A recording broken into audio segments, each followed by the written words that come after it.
Hello and welcome to the seventh episode of Dice and Design. And today I'm once again joined by Tyler from the channel Flame Zombie One. So hello Tyler, I hope you're doing well. Hey, I am. Hope you're doing well too. Yeah.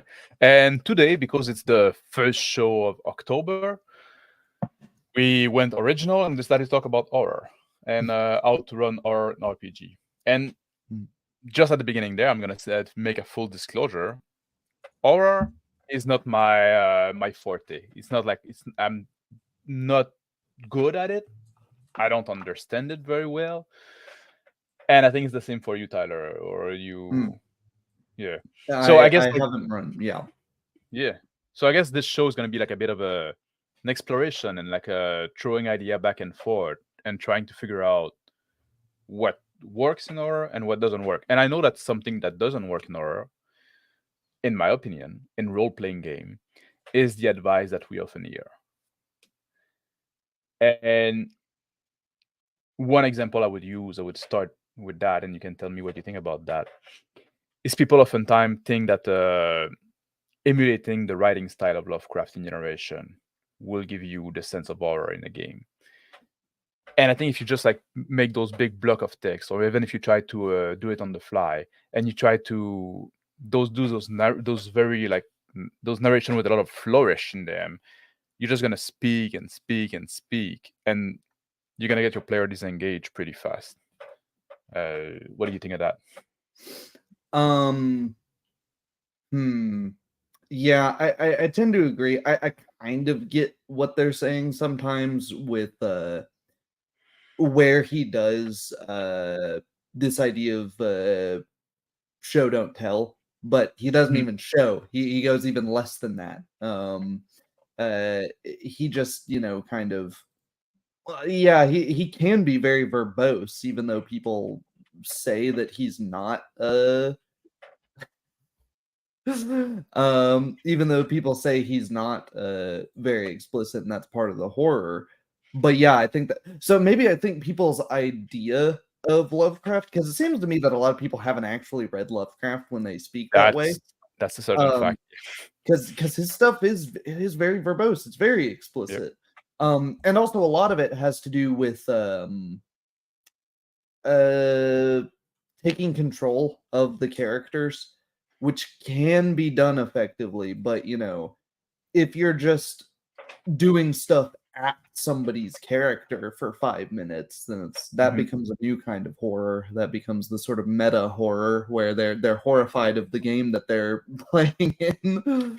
Well, I think also like because if you do lot of narration and the player just there waiting, you're gonna train them, and that's something I talk a lot about having active player, not having like passive player. Just that Mhm, not make the players your audience. You're not there to show how clever or good of a writer you mhm, to your player.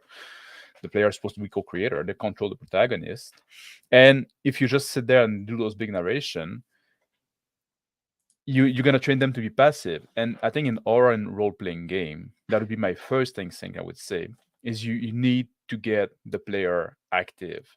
mhm, Be scarce on the detail, and that will also go with the mother may I question. That I think that if because if you demand that your player tell you what their character does, instead of asking like, oh, is the blood dry on the blood, does it look like fresh, is it dry on the door? No, have your character go look at it, then you mhm. bring your character in the action and you force your character to go, I touch the blood to see how dry it is, Yeah. like just something like that. But now instead of like being outside the scene, like in a safe spot in a way, as you're just an observer, now you're acting, you're in the action, and you're moving your character toward the potential threat or toward Mhm. the. So I think that'd be like an important part to run Yeah, our. and you can sort of play with getting the characters stuck between a rock and a hard place where if Mhm. they go and try to act too rashly, too quickly, then they might end up, jumping straight into an awful situation. But if they sit there and spend too much time thinking, as much time planning and thinking as they would in a you know, in a non-horror RPG session or system, it doesn't really matter. Then have the thing, knocking the door down behind them, trying to break in. Have even if there isn't fully a sense of urgency, if they're spending a long time thinking, occasionally intersperse it Yeah. with, boards creaking, you can't really do jump scares, obviously, but you can do, things that don't actually matter but do in a way to Yeah. drive the I players. think you should always kind of like some sense of urgency Mhm. or some sense of I think that like for our to work in a even in any kind of setting, like they should have some kind of time crunch. You cannot just like hide Mhm. and wait for the Yeah. like Iron Man was saying, like Lovecraft will spend 3 pages describing a painting and 2 sentences describing a monster, Yeah. and the description of the monster is going to be like, oh, it's undescriptible or it's unknowable. Mhm. His character writing is much more interesting. So I guess if that's what you wanted to take from it, is that the characters' reactions to the horror should be more interesting Yep. than the horror itself. Yep. Maybe, but then that doesn't really tell you much as a GM. That's more, again, you need A your players to player. be Yeah. active. Yeah. And Yeah. again, the danger of doing that, the danger of describing a painting for 3 pages is, if it's not relevant, well, now your players get stuck. Instead of being horrified, they're just like sort of like, God, there's got to be like something behind the painting, or like, maybe it's worth a lot of money. Maybe it's trying to like tell us a story. This is a Van Gogh. Maybe the ghost of Van Gogh is what's after, and it's just sitting there for 15 minutes with all these crankpot theories because you described something that doesn't matter. Yeah. And there's another like advice that we often hear when people talk about running horror game, like they'll they talk about setting the tone, and I want to have your Mm. take about that, like, oh, toning down the light, putting ambience music, like you put your full Yeah. tape of like a spooky horror sound and stuff like that. What do you think about that? Music. I'll play music, but I'll play music in general, Mhm, and you need to there needs to be a few things when you do music. You need to have the volume right. You need to mhm, not be shouting over it. It obviously needs to fit the tone. It needs to not be something that your players have heard before. mm, As in from something else. It can be something your players have heard before in your sessions, but I would use Metroid Fusion soundtrack for some scary scenes, because it's got a great ambient soundtrack. But if I knew one of my players had played Metroid Fusion, I would not do this, because then they would immediately stop thinking about the game, stop thinking about what's going on, and go, "Oh, Metroid Fusion was a great game." And though it was, that's not what I want. And then I agree with Justin here. no Ambient sound music, effect. not sound effects, please. No Wow, I sound. want to talk about it as well. Like, like I'm not a fan of music in general, but for me, music is very distracting, and I got like this hearing problem. I don't have like a selective hearing, so like my Mm, brain tried to deal with like voice, every noise at the same level. So like for me, like music it become like very distracting very fast. But mhm, that's kind of like a me problem. It's like I got this yeah.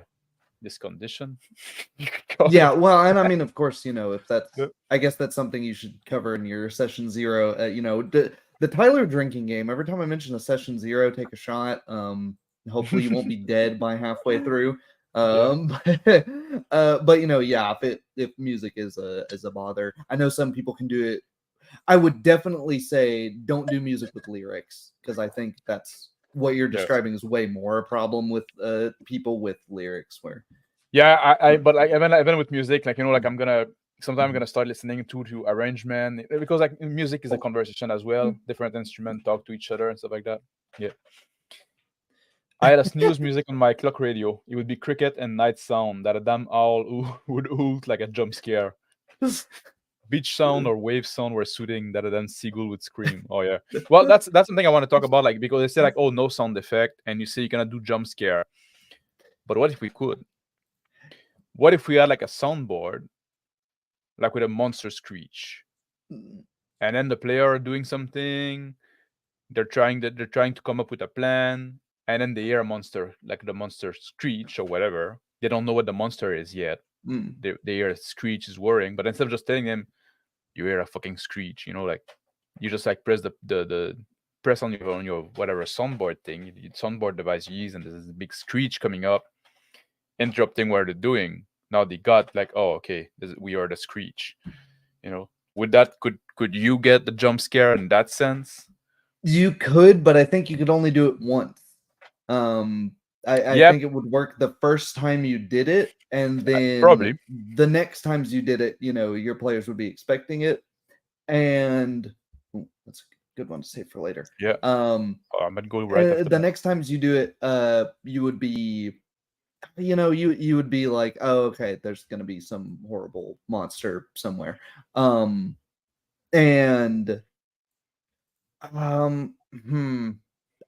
an issue that I can immediately think of with this is how good's your audio equipment that you're using to do this? Yeah. Is it are you speaking at a beautiful 98 kilohertz DVD quality voice rate, and then you've got this crappy 240p video file converted to audio that you play that's going. Maybe that's creepier, actually. Yeah, but, that'd be creepier. But if you got like, so if it just totally doesn't match, then it can pull people out of it and be like, oh, this is we're playing a game right now, and the DM's trying to do something fun. Oh, okay. Yeah. So if you want to do it, like it could come out as cheap. If you want to do it, you have to. It'd be hard to nail. And you say you can only do it once. I could see also if you with the same sound, maybe you can only do it once. But maybe you can have like one that is off in distance. Then maybe you can have like a breathing sound at some point that you can use later on in the game. Like maybe there's a way. I think there could be something there that could be that maybe done, if it gets but better. But at first approach, I would agree that be careful. That could become like very feel like very tacky. Like same thing with like lighting up with candles and stuff like that. I'm not a fan of it. I think like people need to be able to read their character sheet or whatever, depending on sometimes you. Yeah. I hadn't even considered that. Yeah. The last thing you want is somebody like to pull up his cell phone to put some light on his sheet. You know what I mean? Most of what I mostly use digital character sheets these days, so I hadn't even considered that. But yeah, definitely. Oh yeah. Yeah. So people follow their character sheet on their phone or tablet or shit like that, laptop. I think like for horror, you should go back to paper. Maybe, yeah. I think that could make it. You can have some more visceral stuff, especially if you are playing with. If you have like mechanics that play with people's characters, and you go instead of. But at the same time, there can be the fun part of opening.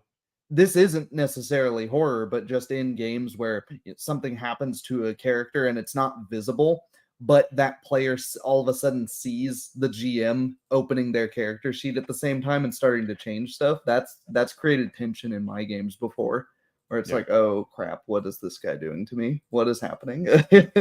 Yeah. The comment you highlighted there from Jacobot Wiseman, I think maybe we should talk about that right away. Well, aren't most of D&D somewhat horror? And it's true that most of D&D there are like a horror element because you're gonna see undead, you're gonna see skeleton, you're gonna see monster and shit like that. But oftentimes it doesn't feel like horror, and I don't think it should be considered like horror because the character that you play are heroes. They're heroic, and they're not powerless. They're not in a situation where they're helpless and stuff like that most of the time. And you expected to be able to defeat whatever you face or to run away. So I think like most of D&D actually doesn't feel like horror. But maybe we should. What do you think about that? Maybe we should like talk about what is the feel of horror. I think it depends on when in D&D, because you mentioned there supposed to be heroic. I think that's really only starts to be true at like third edition D&D. Before third edition, the heroes, they're just, some schmucks that have, gone into a tomb or some place they're not supposed to be. Mm-hmm. Is very easy for them to die at any turn. And I think because most DMs and groups play the game as a board game, play it for laughs, play it for that sort of thing, the tone at the table isn't serious, then it becomes more B comedy movie where it's like, oh yeah, he stepped on a pressure plate and his body exploded. Ha ha ha. They laugh and then they re-roll the character. But Yep. if you played it as serious as, you're in here for money, and then you walk around the corner and some guy just gets turned to mist by or gets emulsified by this acidic slime that they don't, it's like slimes, they're just played as slimes and oozes, they're just played as, oh, these like goofy creatures. And it's like, how horrifying it would be for a thing that you can't see, that you just walk into it and it melts your body down to the bones. Like that would be terrifying, but it's just not played as that. Yeah, no, I think you're right. Like most I think D&D could be used for horror scenario, or like get the horror feel, but it's not usually the expectation you get from Yeah. that you go in from the get-go. But I guess if you were to do a campaign and say, well, this is going to be a horror campaign, and even if people do like Ravenloft and stuff like that nowadays, like they don't play it as a horror game either. Yeah. But if you were to say like, this is going to be a horror game, but even then, like with modern D&D, you would have to change the mechanic because characters are just Yeah, and that's why I resilient. say before third edition, Yeah. because and you could still do it at very low levels with Mm. third edition and onward, but I mean, there's a certain point to where you get to, is it horror, or are you just throwing insurmountable enemies at me over and over again? Because that's not really horror, that's just really gamey, bad, poor encounter design. What outside of tone? What does what does make the flip like, oh no, this is horror? Like, does it need to be like in some kind of like unknown, some kind of a I think that's mystery? the I think that's the best sorts of horror, right? Because I mean, well, you have horror and then you have slasher films, right? Mm-hmm. That's I would say with But even the the main, yeah, slasher film, there's unknown in the sense that there's this killer yeah, yeah, is a supernatural killer that we don't know where it come from, we don't know who he is yeah, unstoppable, unrelentless, yeah. So But there's with a slasher film, there's more of the focus on the helplessness of yeah, the characters. There's more of a focus on the power differentiation between the antagonist and the protagonist, or the um just everyone else in the movie. Whereas I think with more of a suspense horror, you have the idea of that not knowing is the power of the villain. Like, yep, you may have a very competent group, like I don't know, Alien. Take Alien for example. That's yep. I wouldn't really consider that a slasher, and the protagonists are all very capable. They have a lot of tools at their disposal. They're In this, specialists. you They're talk about the second one there. huh? You talking about aliens or alien? Alien singular. Singular? Well, Yeah. the character are not specialists. They're just like space trucker, basically, just like Well, in the yeah, but first Alien. they have specialist equipment is what I'm trying to say. They have I think you need to rewatch it because that's a big part of the problem. They're not equipped to deal with this monster. They have like well, not the monster specifically, but yeah, yeah, that yeah, they have uh what's the word? I'm lacking the word for it. But in a slasher film, it's like mhm, comical the level of incompetency. yeah. They have the level of competency and ingenuity, I think is the word I'm looking for, to it feels like they have a way to win. Like, there is a way out, that if they can figure out how the villain, the monster, works. They always take the wrong Where choice. They always.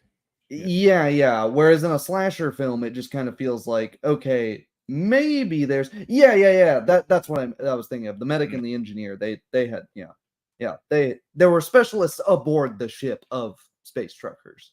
Yeah. Uh, yeah. Yeah, but I mean, like, they don't really have any real weapon either. Just No, that's yeah, that's the yeah, problem. But once they figure out that there is, okay, it's got acid blood, this is how it yeah. reproduces, this is what we They're need n- to they're do, not they're not they're not they're yeah. not retarded people. Yeah, They're exactly. not Whereas in a idiots. slasher film, Yeah, Jason, it's kind of like yeah, if what can you do with the knowledge? And I yeah. don't But think that that would necessarily make a good tabletop also, session. those movie are often depicting like teen or young people, Yeah. and yeah, and maybe they're targeted toward this demographic as well, which I Mm, want to where you come don't back want, later. yeah, but like Mm. in those films, you wouldn't want to. I, at least, let me not lead the witness. I wouldn't want to play the protagonists in a lot of those films. Like I think the original Hellraiser is a great horror movie, but I don't know if Mhm. I'd want to play that because the protagonist doesn't really do a whole lot. Like she just kind of gets stuck in a crappy situation. Yeah. Um, and it feels like you could run the risk of a GM just leading you through, uh, a bunch of failed rolls or a bunch of, a bunch of things that where it was impossible for you to do anything meaningful. Well, that's something I wanted to talk about as well, and we can. I wanted to go somewhere else, but we can, since we were on Mm, that topic, we can go into that. Like, I want to talk about like because a big part of the horror thing is like that this feeling of helplessness, I yeah. believe, and that I think that's one of the big challenge that you have in role playing game. How do you provide this feeling of helplessness? Your character is in this situation. There's very little hope. You know, there's a good odd that he's gonna die. But how do you do that without taking away player agency? How can you put them in a situation where it feel like, man, we're screwed, but yet you just don't give up. You still try to figure out something. Hello, Rodcaster. I I think maybe one way to do it is by giving the players a bunch of small short-term achievable goals, Hmm. starting a generator, getting their car running, driving to the police station, i- things where it's like, okay, we're screwed right now, but maybe we can get over here. And then they find out, there's a problem here. Maybe all the police are dead at the police station. Okay. Well, maybe we can get a gun though. We can get a gun and fight off whatever this thing is. And they get a gun and then they start shooting it and it dies. And maybe the point is to not show that it's fully hopeless until the end, until But they do end up dying or what even, have even you. when you say that like that, like giving the player a bunch of like small achievable goal, Mm, again, that's you also like need to avoid the railroad. yeah. And so giving them goal, like, and I'm always like a big advocate of like letting the player controlling the character lead where Yeah. the story is going, and as Mm, a GM you should react to that. So again, like that seemed to be like a, I don't know, I find it seemed to be like a hard balance for me yeah, right. to Because uh, if you leave it too open ended, which is and how I prefer to run things, yeah, then me you too. have the characters going, "Well, I just drive away. Yeah, and I that's the get thing, in my and car and I leave."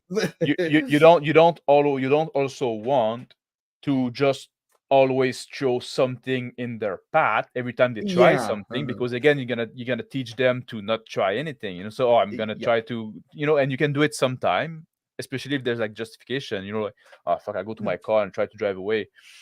You try to start a car, it doesn't go. yeah. Then I go, like, what I do now, like, he's gonna go look in the hood and you can see like, oh, Yep. the wire has been slashed, or Yep. or you go, Or I, this. I I go I go to my Yeah. car, as you approach, there's a fireman's axe in the engine block, sticking out of the engine block, something like that, maybe. But if you always throw something to keep them in, at some point, like it's gonna be like revealed. You're gonna be exposed that, you know what, or oh, we are in a fucking on a fucking railroad, you know, Yeah. or the wall Yeah. of the sandbox are very narrow or very close. So I But think I guess there you would need to have like very clear things that your villain or the antagonist, and that's not necessarily a like a single character or creature. mhm, The antagonist could be like an unknowable horror, like if you wanted to run it more Lovecraftian, like maybe it's that technology just in general doesn't work in a certain area. But my point is to have specific things that it can and cannot do. That way you have boundaries when you are making up stuff on the fly, and eventually, after the characters try enough stuff, they figure out that they start to put together pieces of, okay, we can use, in this example, we can use landline phones, but we can't use cell phones. So it's all technology after a certain point that doesn't work anymore, or, and then they can everything with start to, wave. yeah, yeah. Mm, yeah, but is it like a something a specificity of horror that you're gonna be deprived of some agency also? Is it like, is it to be expected if you say, "Oh, we're gonna do like a horror game"? Do you have to expect Ye- that, you know? Yeah, Mhm. I mean, pimp my own channel. I have a video called something along the lines of player agency versus player expression, which is player's agency is not unlimited. If you agree to sit down to a game of Dungeons and Dragons, charm Yep. person, dominate person, those are spells. If you fail your save, sorry, you don't get your player agency anymore. So Mhm. I think that should be a thing in all tabletop RPGs where it's at the obviously the bigger problem in tabletops, I think, is DMs yanking their players from to and fro. But there is also that you don't want them to just uh you don't want to just be doing whatever. Uh doo-doo-doo. And Yeah, Doodle Squatch yeah, says like I the was about to yeah, highlight that. Yeah, yeah, yeah. The only time I yeah, ran Beyond the Supernatural, I rerolled the hell of them. Maybe it's part of the kind of social contract when you say like we're gonna do like a horror thing. yeah. And I wanted to you want to talk about a bit like what Armin said. Oh, Oh, sorry. hello, hello, Black Lodge. What Armin say, like maybe the mechanics of the games are what is scary. Running out of sanity was probably the best, but running out of time with a decreasing stat might work. And he mentioned also like I don't run any rules that do a decent job with horror. And I Yeah. wanted to talk about that as well. System, like, is there like, and because we touch a bit about that, we say, you could do horror with D&D, with especially with an older edition of D&D. Mhm. New edition is gonna be harder. uh do you think like there are systems that really do horror better? Do you think that system that just cannot do horror, like with Traveler, Shadowrun, could you do like, I know you like Shadowrun, can Mm. you do like a horror in Shadowrun, or would it be too Um, hard? I think you could do horror in Shadowrun because of how lethal it can be, especially if the player characters don't have armor. Hmm. That way, if they don't have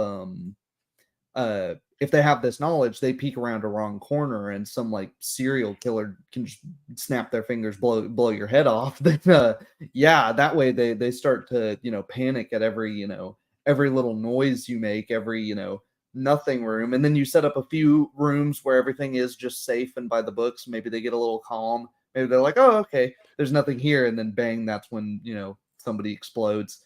Um, Yeah.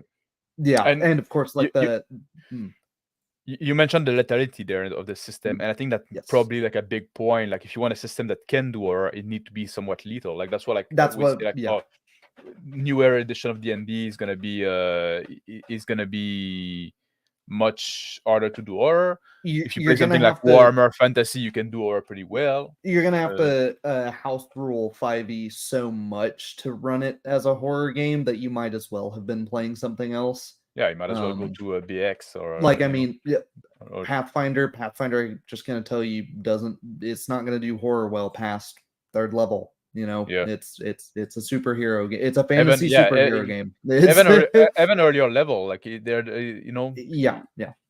Pathfinder from the get-go doesn't redo or I would say it but can at level 1, but that mainly just because of the yeah, contrast of power between things. yeah. Um, And about like combat mechanics. mm, Like long drawn out combat that are very tactical, I think are not well suited for horror yeah, as well. yeah, I think that's something you need to have like a fairly fast resolution, or mm, where combat is best avoided. And yeah, people mention also like well, L say there, and the sanity mechanic was mentioned. Call of Cthulhu, which is mm, what COC stand for. Call of Cthulhu. I don't know about Shield though. Do you know what I that don't is? either. I Neither. don't either. Mm. But Call of Cthulhu is oftentimes like the go-to for horror scenario. Mm, It's a game that is made for that in the Lovecraftian horror. I think a lot of people like do it wrong because they try to go too much into the trope, and then like people are too familiar with those trope, and then it just become like, oh, I know that thing. That's Amigo. It's fucking yeah. And at the same time, if you look at Sandy Peterson, he says he runs the game like it's a B movie. He yeah, doesn't take it super seriously, right? yeah. And I think with the sanity system, I'm in a tricky position with the sanity system, and this is as someone who's only run Call of Cthulhu once, seventh Hmm. edition.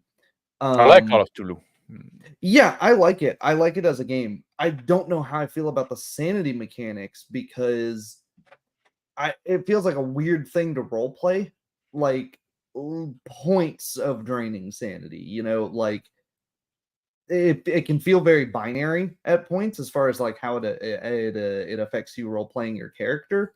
Hmm. Um, and but I do think if you're going to run horror, it should probably have something like that. Maybe not necessarily, but I don't know because like like sanity are just like 8 point by another name. yeah, Basically, you just like mental 8 yeah. point, and Mm, you lose it by seeing the horrifying. But depending on the type of player you have, I think like you could do away with the sanity mechanics and let the player mm, say like, you know what, you're responsible for your character development. yeah, Uh, you can look up. You can role play. Sorry, I'm reading something in this. You can role yeah, play. You can role play your character going insane as you see. When you see horrifying yeah. thing, it should change who your character is, and I think like that's part of the role playing experience. And I don't know if I like having the mechanics telling me that, like, oh, you're going slightly insane, or roll to how much. That's No, like let me yeah, decide how my character is affected by what he's seeing in a way. yeah. That's something I was trying to get across. That Yeah. you said it But better if than I if could. you do have like power gamer trying people that try to win at the game, then win at the game in the sense that like, oh, we're gonna I overcome.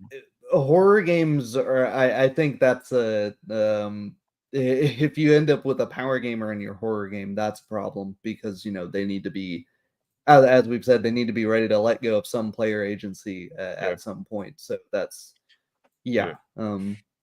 And then you're gonna have the problem of if you are using a fairly crunchy game, are you going to have to make things way too hard for the rest of the party because you have the one power gamer in there? You end up, and then by the 30 minutes into your session, everyone but this guy's dead, and Yeah. it's just him wading through the ashes. Talking about Um, that, mhm, because like Guardian of the Rune was saying, don't kill your player mm, too early, and I think that's something we mm, can talk about because now you say like, oh, in 15 minutes session yep, everybody's dead. That's something we can talk about yep. definitely, because it's like I think like especially if you play like a horror one shot and stuff like that, it's expected that some of the characters, hopefully not the Yeah. players, but Yeah. some of the Hopefully not. characters, You've done it too well and they have a heart yeah, attack, then yeah, exactly. Hopefully some of the character not hopefully, but like it's expected that some of the character are gonna die, and it's mm, almost part of the social contract also, even if it's implicit that, well, we're gonna do a horror game or one shot. You have to come to the table expecting that you might be sitting on the sideline for a little while. You know what I mean? Or maybe there's mm, multiple character like an NPC that can become now your PCs that is promoted. That's something you can do as well. mm, But the thing is the thing is how do you establish a threat about the how do you establish like if it's a monster, if the situation, how do you establish that the threat early, that it's serious and stuff like that, if you just want to kill somebody in the first 15 minutes, you know what I mean? I think that's something that will really help. You can take from, not fully, not one to one, but the Bethesda environmental storytelling sort of thing. You mentioned earlier the car with the slash tires or the slashed starter cables. Um, Leave the classic is bodies that are uh people or animals that have been killed in weird ways. Like, it doesn't appear to be a bullet wound. It doesn't appear to be a wound from a weapon. If you wanted to do a monster of that sort, or if you want your players, considering what kind of weapon it might be, maybe make that possible. Just, I like also having, if you're going more of a slow burn horror, maybe the threat isn't as clear at the beginning. Maybe they don't have a body or anything. Maybe it's just, four random people who don't know each other wake up in the town and the town's totally empty. There's nobody else there. And it's some cosmic horror or something. Mm-hmm. Yeah, or using your NPC as well, like that can be if you don't want to kill the player right away, you can have a but and what a Ferex Zorn, I think it's the first time I see that name. No mechanic will save you from a player who doesn't want to role play. They have to be removed from the group, and I think that's especially true.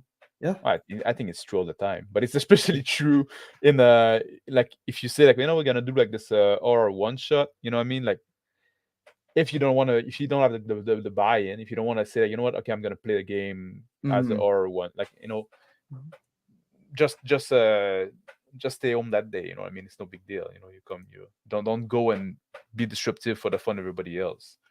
Yeah. And talking about that, about one shot, because that's oftentimes how people run horror in one shot for, I think, obvious reason, because if you want to have like a high lethality and stuff like that, it can be hard to maintain in a long campaign. What do you think?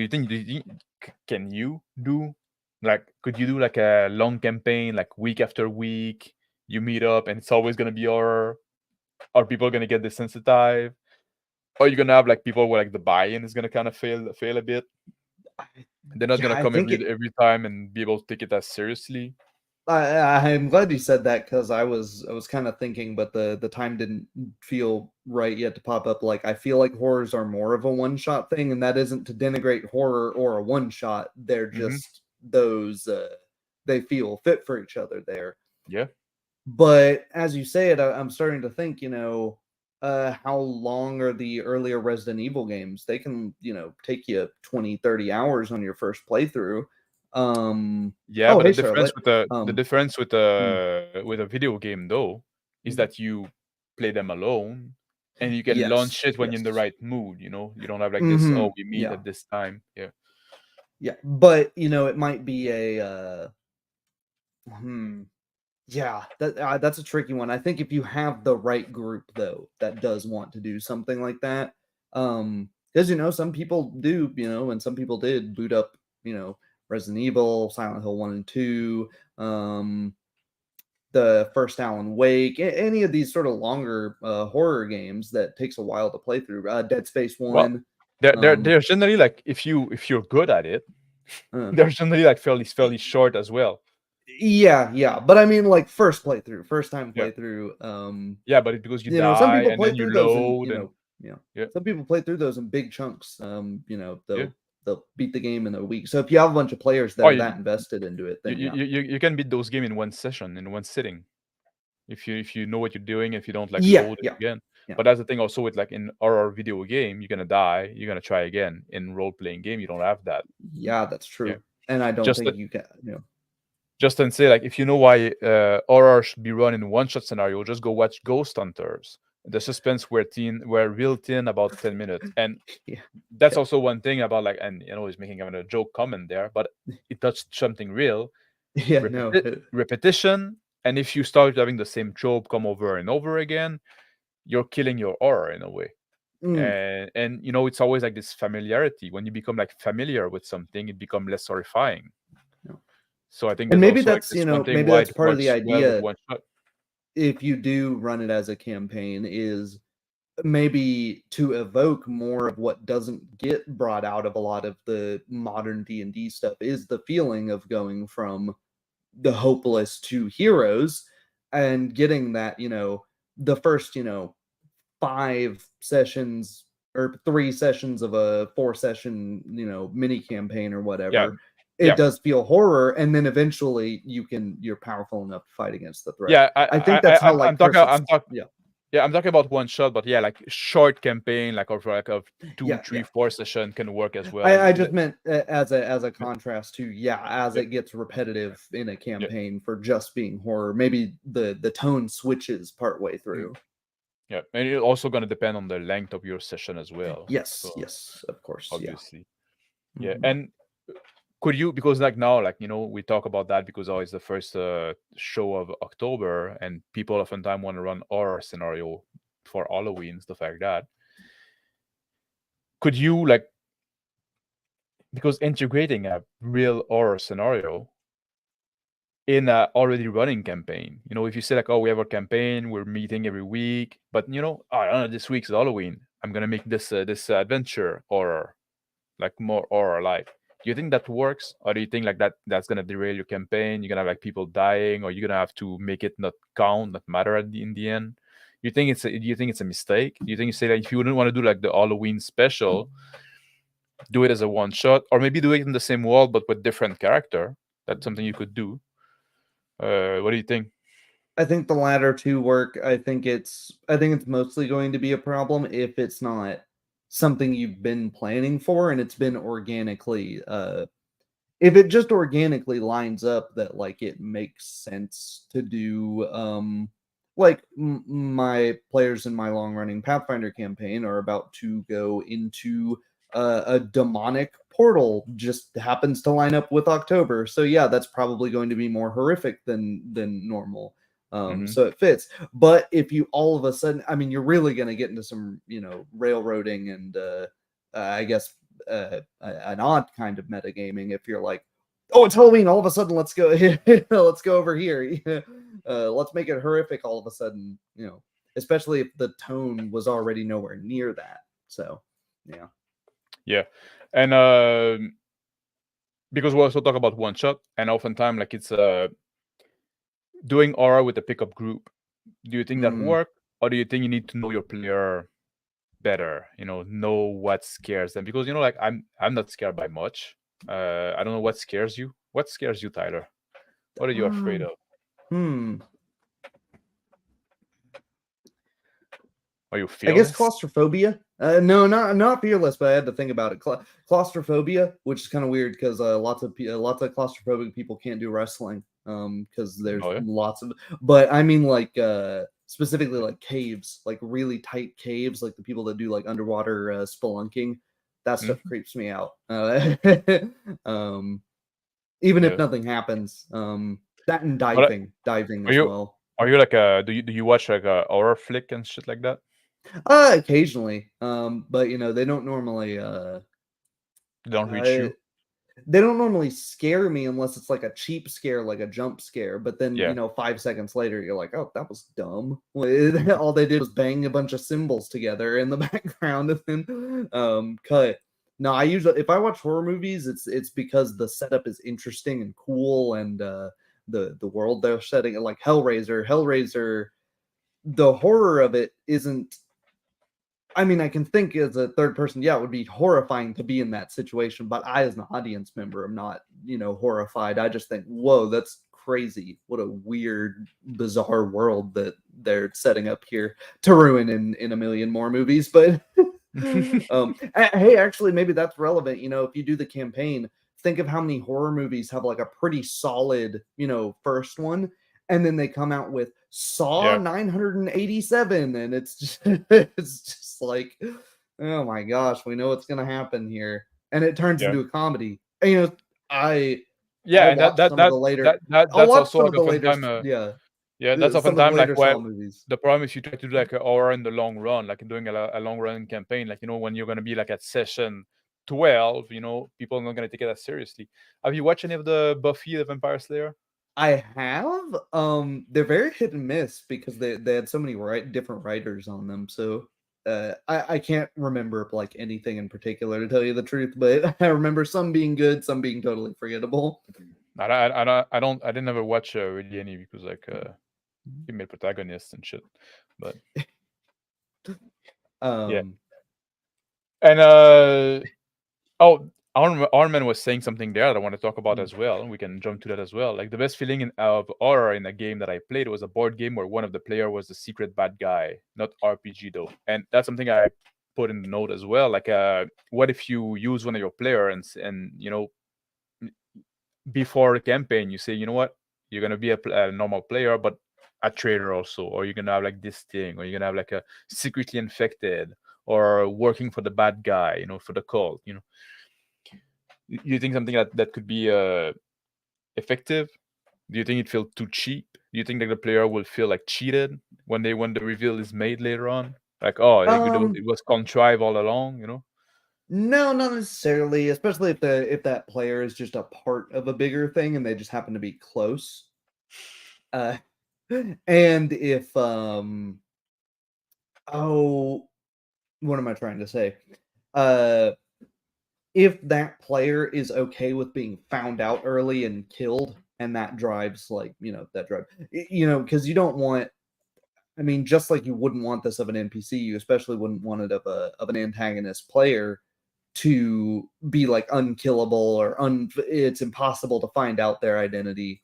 Um, maybe they because I actually like it if they find out that this guy's a cult member, they kill him fairly early on, and then he comes back with a new character that is actually allied to them, but now all of the players are super paranoid. They're like, we remember what happened last time, and it's both the characters and the players are, any one of us could be cult members. Why should we trust this new guy that just showed up?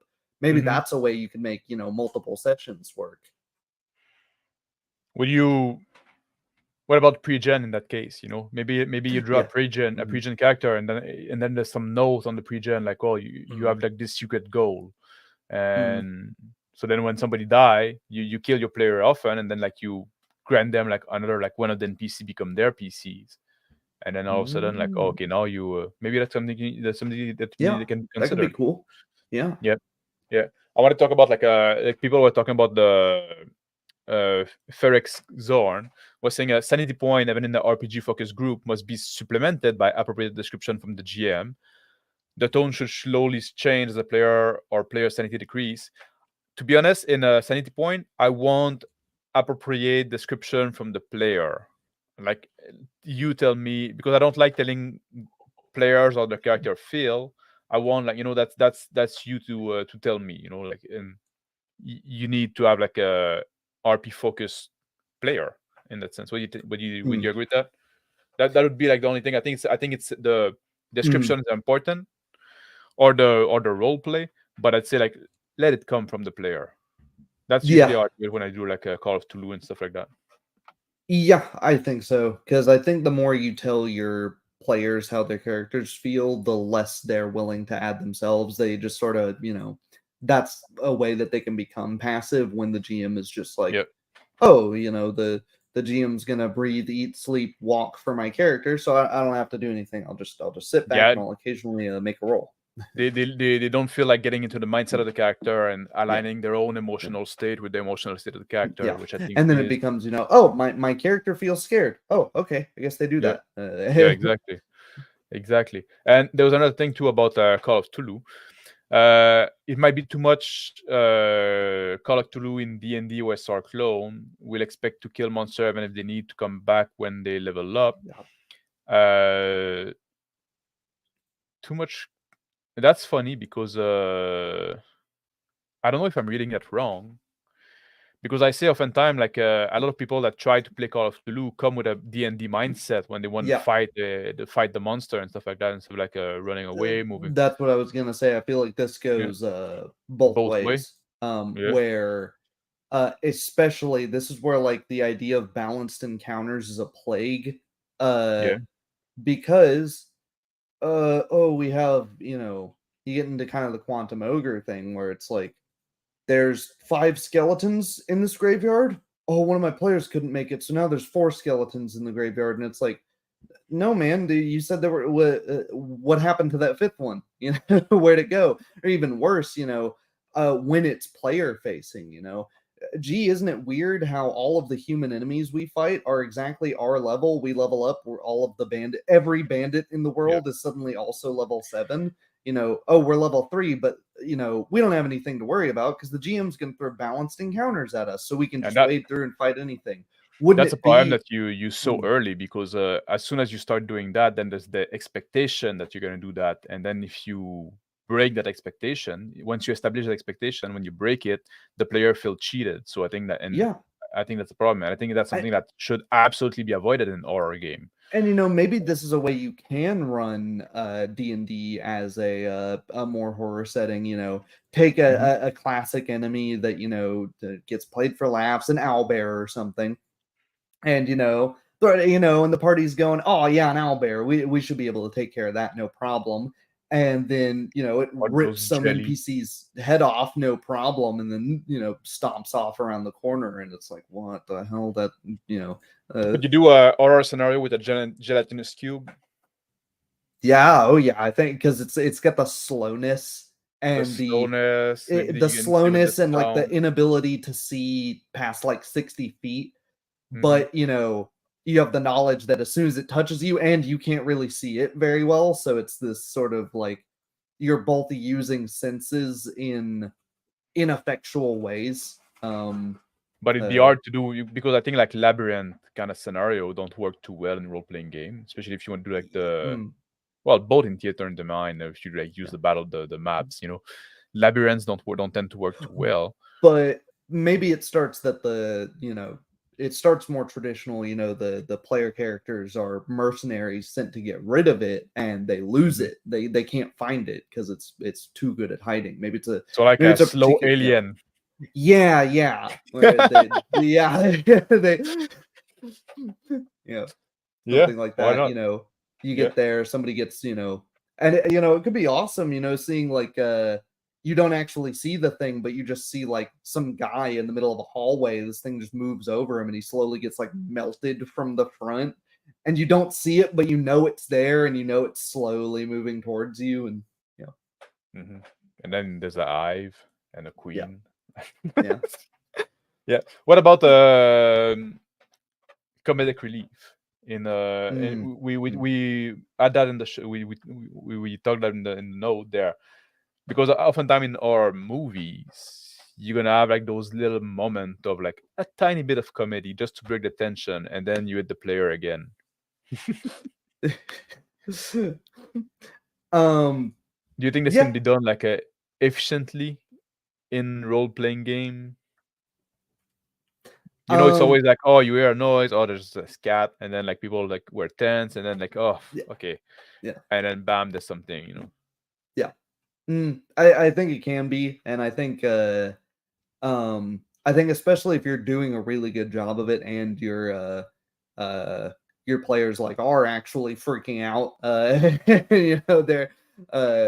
they're getting uh a bit worked up and tense over it, then yeah, occasionally uh throwing a bone at them and going, no, this is actually nothing. This is just this is the equivalent of the cheap jump scare that's nothing. It's a rat or something falling out of a Yeah. locker when they go to open it, The or thing even that would when the thing that would worry me about doing that is that oftentimes if you comedy tend to bring more like BS more comedy, like bring more comedy. yeah, hmm, You make a joke, you break the tension, but now the tension is broken. It's can be very hard. Like if you work to establish the tone, to establish the tension, it can be hard to get it back. And now like Yeah. you made a joke, and it's just like somebody else will want to, that's how we do. Like somebody make a joke, you want to up that joke. You don't want Mm. to. So I would say like if you want to do that, like I'd say like be very careful, use with a lot Yeah. of caution. Very Yeah. sparse, and do it in character. Don't make the out of character jokes. Do make your character dies, make it like I would say let your players describe their deaths in some essence. You just give a very dry description of what happening to them. You get stabbed, you get your head crushed in a hydraulic press, or whatever, and they can describe, because I mean, you take from going back to Sandy Peterson saying it's more like Yeah. B movies, all the And like even like yeah. like Seth Sarkarsky, like which is a big advocate for Call of Cthulhu, he plays game for laugh as well. He Oh doesn't yeah. take them Mm. seriously. Yeah. Yeah, but I mean, like, specifically, like, thinking of some of the goofy practical effects. Mm-hmm. The first Resident Evil movie, the guy getting cut into like a million cubes with the laser thing, and then slowly falling. So you could play a death for laughs. I think I think that could work um uh if that's your group's thing. Yeah, yeah, but I think if you do it, you're gonna pull your people out of the horror mode. Yeah, so I But it personally, depends. personally, I wouldn't do it, to be Yeah, honest. that I mean, that's the thing, though. I, Hellraiser is horror, not a lot of laughs there, but yeah. Resident Evil is also horror, and there are laughs there. So Or like I think you would have to. Justin mentioned the Evil Yep, Dead yep, there. yeah, Yeah, yeah, yeah, that's one as well. Yeah, yeah, um, and the exactly. Evil So, Dead.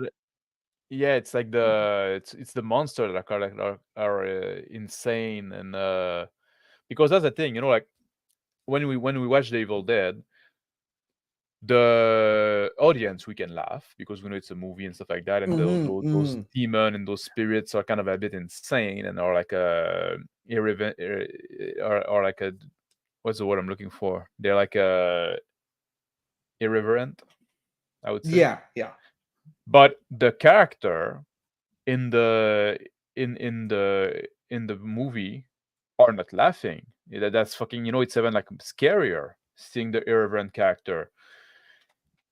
If we When you run a role-playing game and you want your player to align their mindset with the mindset of the character and the emotional state with the emotional state of the character, if you try to make the player laugh but keeping the character scared, now you're just like breaking up this immersion in a way. So that's part of the reason why I would be like very careful about it.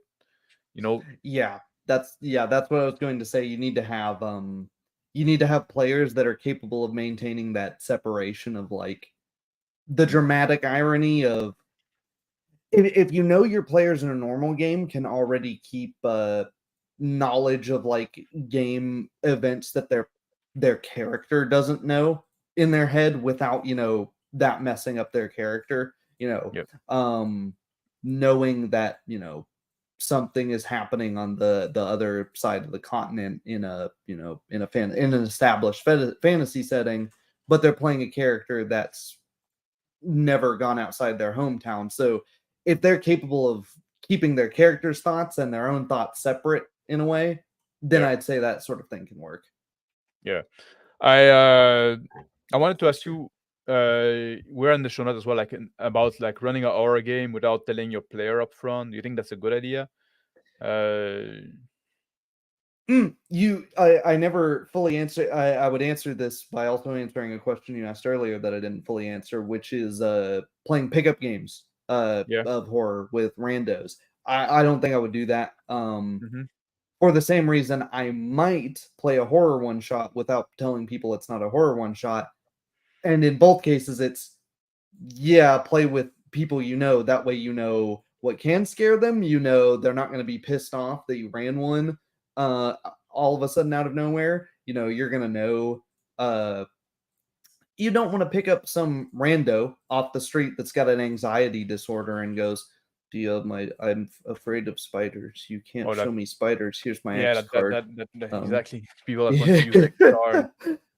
But if you know your friend, I've got friends with anxiety disorder. I wouldn't play a horror game with them.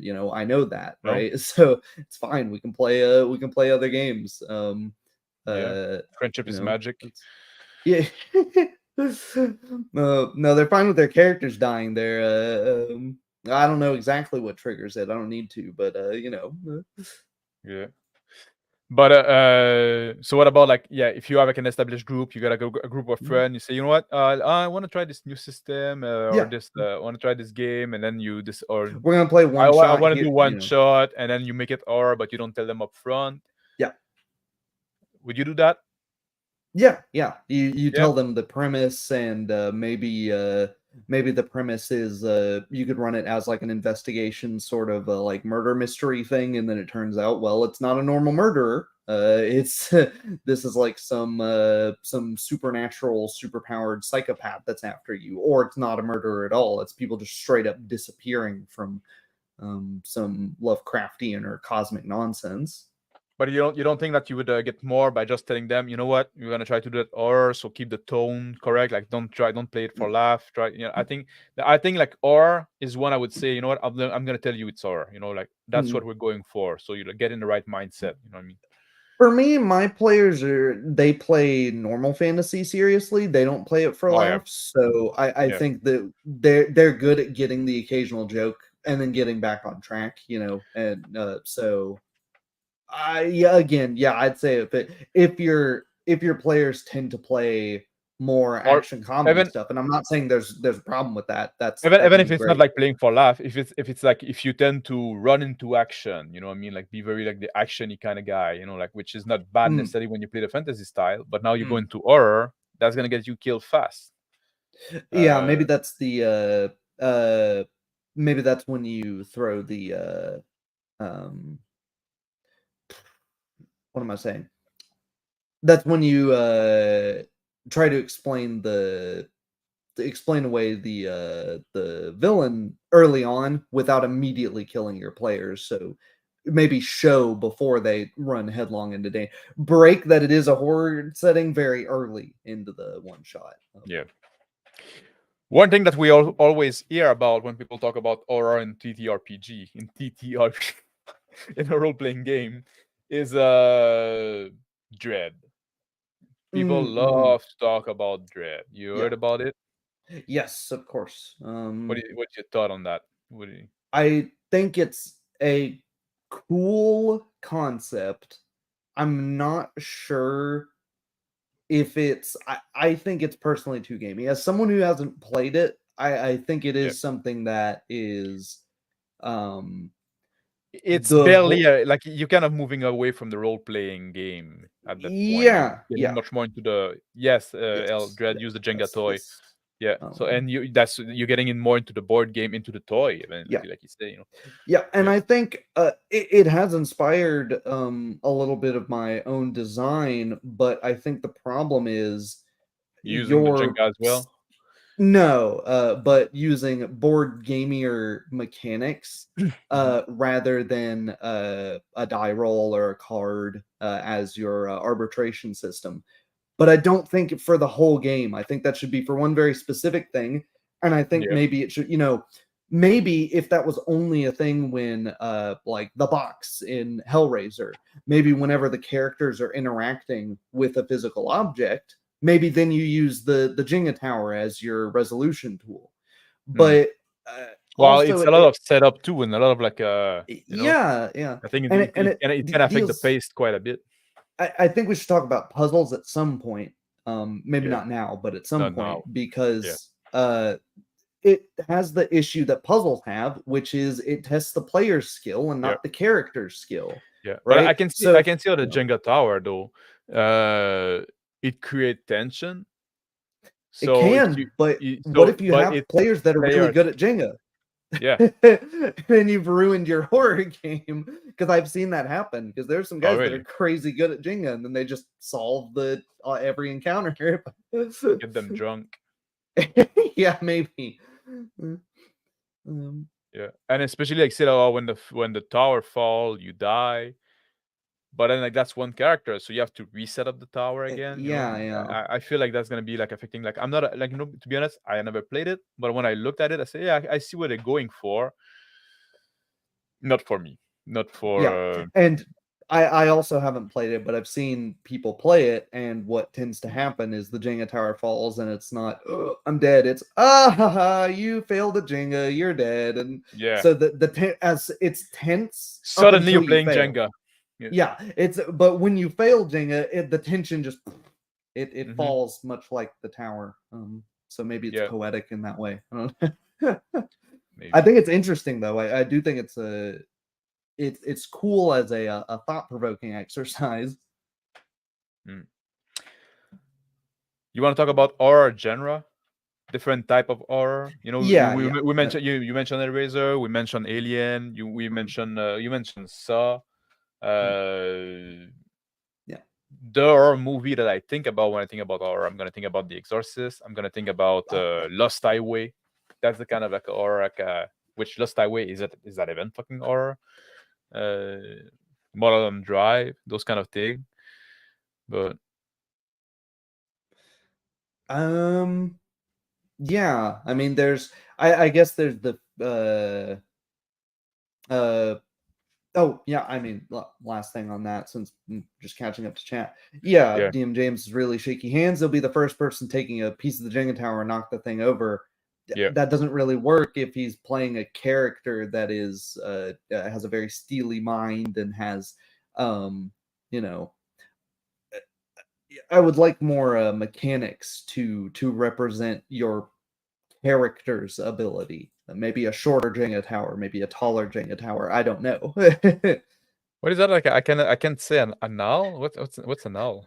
We'll remove the space between and all. Oh, anal. I can say anal. I don't know. I have no idea. But yeah, genres in horror. I mean, you have slasher, suspense, and then your like B movie, I guess, are like the three we talked about. And then there are people that go, well, is suspense Well, even really horror? thriller, psychological horror, and stuff like that. Yeah. You know? Uh-huh. Is the Um, Silence of the Lamb horror? yeah, I mean that's sort of the Silence of the Lambs or the Hannibal TV series. It has horror elements, but would you really? It's the uh, it feels like the villain is on borrowed time more than the protagonists. Yeah. It sort of puts it on the other foot. It's more like how much damage is he going to cause before they catch him, rather than are they going to catch this guy, or Yeah, it's a um, bit subversive. yeah. So that's it's different in that way. Uh, Oh, I just got what LC. You can type anal in chat. Yeah, yeah. I didn't look at those options too much. I need to yeah. Um, Oh yeah, John Carpenter's The Thing. That's a great one to look at for the that. thing, yeah. You know. Um, I think having animals act weird is a great Well, horror that's the trope. thing also. We were talking about like having the character that can betray somebody. That's something you could do. You could have like something let's say a deck of card. You choose a certain number of card, and at some point you distribute the card amongst the player. And if you get like a specific card, you become the thing. That could be interesting. Like randomly And chosen at the beginning. not even at the beginning. At some point when during the action, you come across the thing, you saw it, you lost it. There's a big commotion, or the thing, or like it could be like some demon possessing some Yeah. people, so your mind and stuff like that. But you establish that in the beginning before the session, and you say like, at some point I'm gonna distribute those cards. If you get this, you get possessed or whatever. Maybe you do it during the game when if you don't want to like expose your play to. But that's something that could be done as well if you want to have your player and then like have the paranoia, and maybe nobody's gonna get the card, so nobody becomes possessed, but you don't know, and you instruct your player like don't let them know. Be subtle about it. Yeah, while we're on the topic of board game mechanics and cards, you reminded me of the Battlestar Galactica board Yeah, game. yeah, Have with the you trader. yeah. Yeah, where the trader has cards and things are. I think you could play around with the idea of obscured actions. Um, so the way in Battlestar Galactica, if you don't know, the everyone has cards, and certain cards will contribute to a goal, and certain cards will Hinder. detract from the Yeah. goal. But you have to play something. Sometimes you'll get stuck with a hand of just crappy cards, but they're all Mhm. played hidden. So you get into this mindset of, we know there's a traitor, we know there's something aboard the ship that's actively fighting against us. Who is it? Is this person just getting crap luck and they have to fight against us here? Yeah. Or is this the thing? Are we going to imprison someone that could be helping us because we think they're the Cylon? You know what's going on. So I think playing with obscuring actions in some way would help there. Yeah. So Yeah. maybe if you're going to do that, play give the cards face down. There's always yeah, that's I would Yeah, do, like face down, like it's a yeah, secret yeah, card, but like there's always like the risk of not going too gamey as well. Like I think in yeah. horror you want like the mechanics to take a back seat quite a bit. Mm. But yeah, I wanted to ask you that, like what kind of like horror genre you think work better? Like I think like the gore, like we see like those horror movie that rely a lot like on, but like on visual, like seeing like Yeah, oh, there's a lot of blood, there's like those monster, like things yeah, that are creepy to look at. yeah. I think those don't work too well in a role Mhm. playing game because they rely too much on description, and Yeah. we don't really have visual. So I You could do like an awful a really awful Saw session, because he you have Jigsaw describing in detail the way his traps work, and so that's just you just talk, your character is chained up at the beginning, they have zero agency, and you just like talk at them for like 15 minutes. yeah. And then you wait for them to make a choice. Yeah. Yeah. Yeah, I don't think that would be particularly great. Um, I think maybe a way you could do that is you Yeah, could do like the look, gore is Justin got it here. Like every 1d6 turn, you get dealt a card. If you're holding the demon card, you're possessed at the end of the sixth turn. You end them all back for the redeal. Yeah, and sometime like and you need to have more card than player, I think. So sometime like nobody can get the card. mm. Yeah. with with obscuring mechanics. Would it not? What if you don't tell your players what the cards mean, and they're not like a playing card, but like an index card or something, and you've got Yeah. something written down, and you just hand that to a player at random? Yeah, That you could do that Yeah. as well. Yeah. But maybe sometimes it doesn't have anything to do, but your players start getting suspicious, like, what is that? Is that guy a demon possessed right now? What's going on? So that's a way that maybe the game mechanics can If you get people more if you do tense. that in that sense as well, you can even like get more. Like you make like those little index card, or you uh print those card that you stick on the old magic card, whatever. yeah. But at some point you can just like pass them to the player, and like some of them can just say like you feel something like no, maybe it's like you get the sensation of a hand brushing against your neck, Yeah. Yeah, and werewolf does this. Yeah, that's yeah. I don't think that's a bad thing to take inspiration from. Well, in the board game world, Werewolf is known as a role playing game. Yeah, Mhm. I would say it's pretty close. I would say I've played sessions. I would say I've played Werewolf before. That is closer to role play than some bad role play sessions. Role play sessions. Yeah, Um, so yeah, or I think that's social a deduction. yeah. Yeah, Because I think when the mechanics do get there, they need to add to the tension rather than just be a number, or be uh yeah. yeah, get the play. Uh, so yeah, one like aura like usually is the one that is kind of like the uncanny, things that are Yeah. just slightly twisted, and I think this could work well in role playing game if you can put it off as a GM. Give the impression of something that something that is almost normal, but just like a little bit strange. Or like in the Fire Walk with Me movie. I don't know if you saw that, the Twin Peak movie. Like at some Yeah. point, like there's like this old grandmother with the little kid with the mask with no eye, but with like, Yeah. and they don't do anything wrong, but it's Mm. just like creepy because like what the fuck is Yeah. happening here? I was gonna suggest David Lynch because David Yep. Lynch has a lot of. Then you can run the having multiple suspects, I suppose, multiple, having it be unclear as to what exactly is going wrong. That can be. I like more slow burner horror like that. That isn't exactly horror. Um, but yeah, you've got these things where it's like, is that even related? Is that that's horrific? Should I even be focusing on that? Am I going Mhm. insane? Is any of this even real? A lot of like red Um, earring, red herring. yeah, Yeah. but you feel like if I don't go and investigate, it's so bizarre. It's just bizarre enough that you feel like if you don't go and investigate it, you might be missing out on something. So yeah, Hmm. Character that tell you something that seem yeah, nonsensical, yeah. and if That's you just try, word salad. to, Yeah.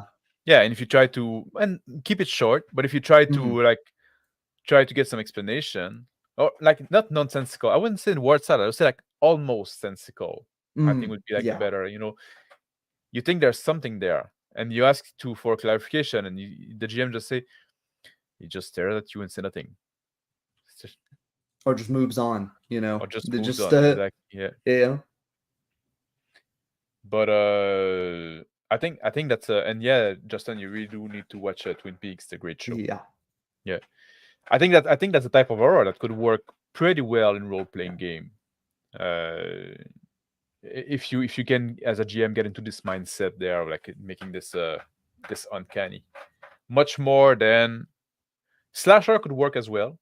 Mhm. Yep. But especially if you play a system or if you give like character that are incompetent, you can have to play in the trope in a sense. Yeah. And if you want to do the slasher, try to put a lot of like a emergency, I would say. Yeah. Keep like the pace has to keep going because a lot of those people also like make the wrong decision all the time, but they Yeah. make the wrong decision. They make those decisions under pressure in a way, and they're Yeah. scared, and, Mhm. and they're not most rational.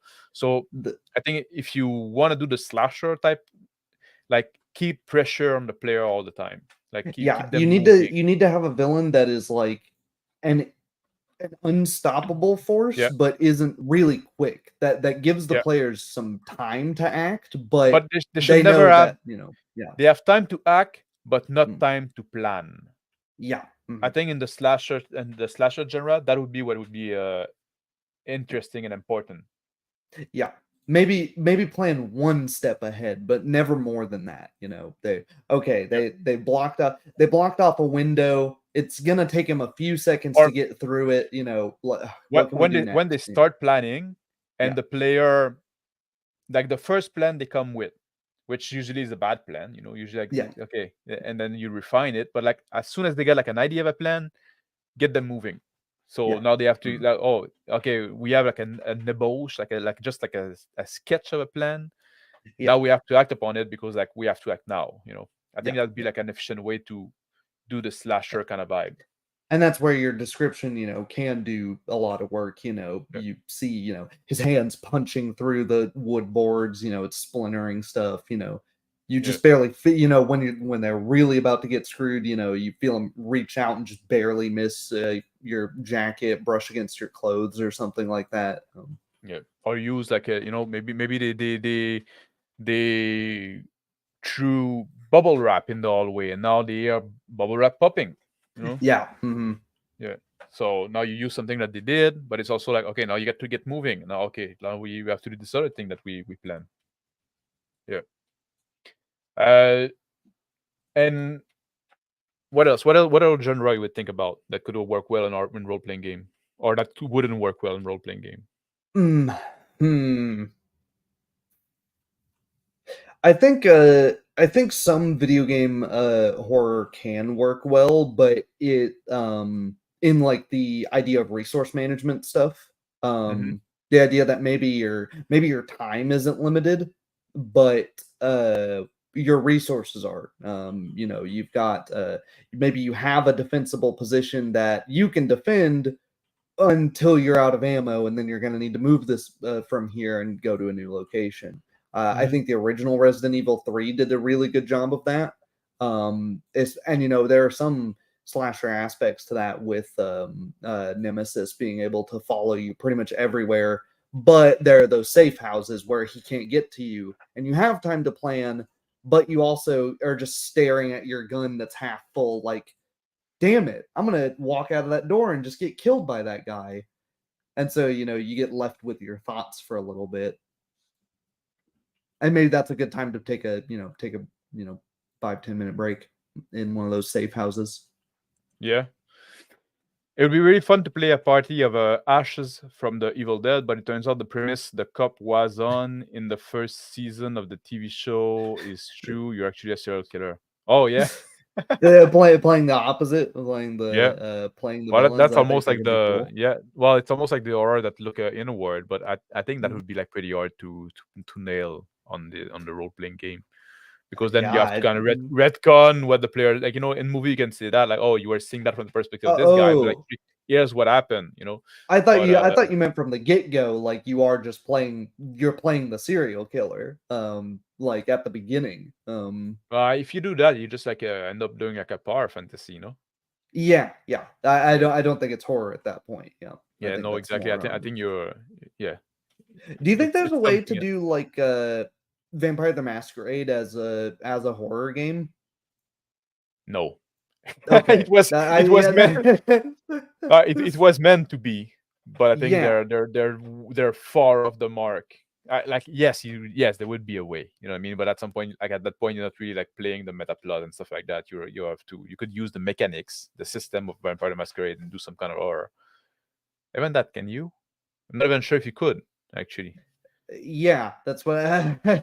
that was my initial impression as well. So No, I don't. I yeah, don't think you could yeah, with Vampire play like Vampire is a fucking superhero game, yeah, and those exactly. don't I was those just don't go thinking like well at all with the or it has the set dressing and the trappings of something horror, but it doesn't actually play like that because of how powerful you feel. Yeah.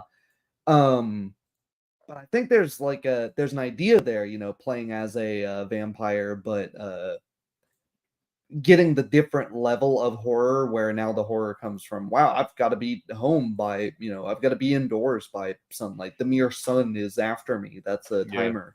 I've got to keep this condition hidden. Maybe you're kind of a crappy vampire, a spawn that is you don't want to kill people, and you have to deal with this constant hunger that's setting in.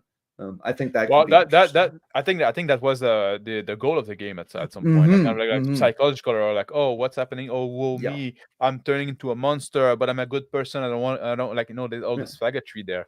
But I think so technically you could do it, Yeah. but I don't think the mechanics support this type of Yeah. play Yeah. very well. And Mm. yeah, yeah, I think, uh, but I think it's an idea, maybe give to more downside to something like that if you wanted to run it more as intended. yeah, XCOM. XCOM was mentioned. yeah. Uh, Charlotte says I ran an XCOM style game in I don't know what Appleby. that is. Huh? I don't know what that one Yeah, is. okay. Enlighten us, Charlotte. That was a good horror type game. The enemy was everywhere and nowhere, but no matter where he was, he could one shot the whole party, just like an OG XCOM. Mm, Yeah, XCOM. Yeah, XCOM can be It's one of those games that isn't a horror game, but it's a horror game. yeah. Um, Well, it, she touched on something there, like with the power imbalance is mm, important. Like, yeah. oh, the character won't be able to kill the antagonist easily, but the antagonist can kill them easily. I think there's something there as well.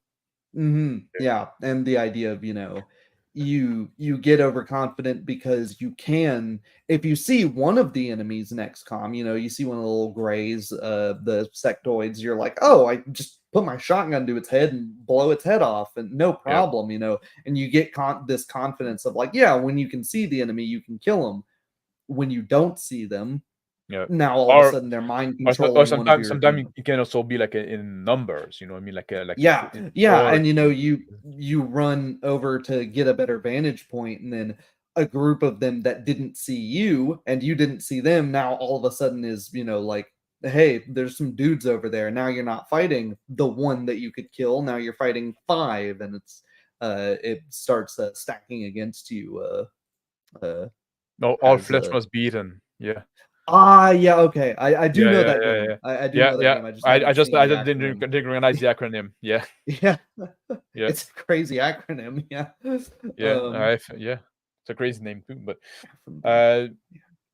what else? Party size. Smaller party? Uh, I think so. I think if you go with the larger party, you've got too much downtime between the horrific things happening and and the characters acting. And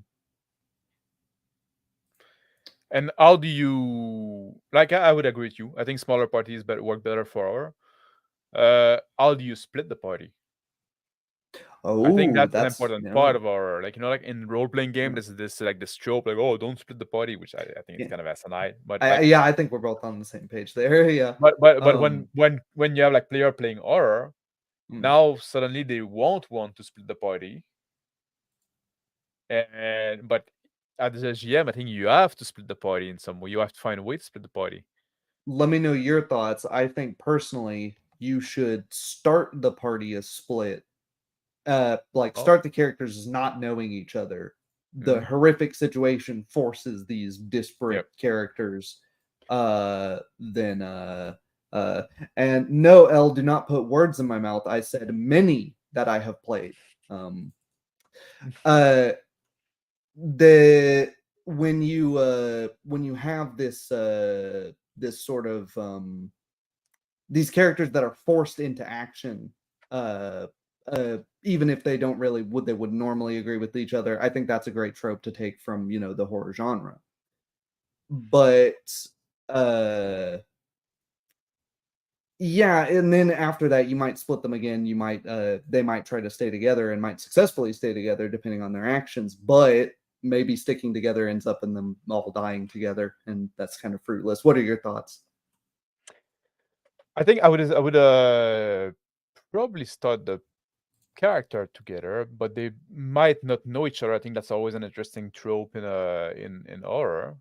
They're thrown together in that situation because it increases this feeling of helplessness because you feel like you're alone now. There's the other people, but you don't know who they are. So I think that contributes a lot. I think for sorry, I got distracted for a second. I think for splitting the party, I think you have to. What are you asking me exactly? Sorry, I got distracted by It like having the characters not know each other when the Oh yeah. No, that I would agree with you. Yeah, yeah. Not knowing each other, I think because that contributes to the feeling of helplessness. Yeah, and it helps with them not being able to plan effectively too. When you've got exactly 4 different people that all have different plans. And also it can, like, if you want to go with the suspicion route, it helps with that as well. Yeah. But as for the splitting the party, I think like you have to find reason for them that they have to do more than one thing at once, or they have to do maybe they try to open up a gate, and then the control for the gate is one location, like in a little like or you've got one guy with bolt cutters, but they're loud and obnoxious, and it's like, okay, I'm gonna go out there, but I'm not gonna go out there alone. I'm gonna I want somebody with me. What? Yeah, but no, I was saying like the control to the gate is in one location, but it's busted, so the gate just like move a little bit, but then like fall down right away. So you have, now somebody else has to go and put something on there, so it doesn't fall back down. Something like, and now like suddenly you split those two characters. Yeah. And I think you always I think as a GM, you should try to find reason to split the party, and those can be thought of a bit, like make a list of it, something like that, like the scenario you want to throw them in, because like horror is going to be like a little more pre-planned, especially if you do it as one shot. But and if you have like 4 player and they split into groups, try to split one of those groups once more. You know what I mean? Yeah. Try to isolate people as much as you can, and they're gonna resist, which they should. Yeah. And yeah, I think that's I think that could be very, because just the thought that now like they have this situation that they say we probably should split, but they know that they're in our scenario, and if they split, there's gonna be bad news for one of them. Just this thought is gonna get your player scared in a way. I think that's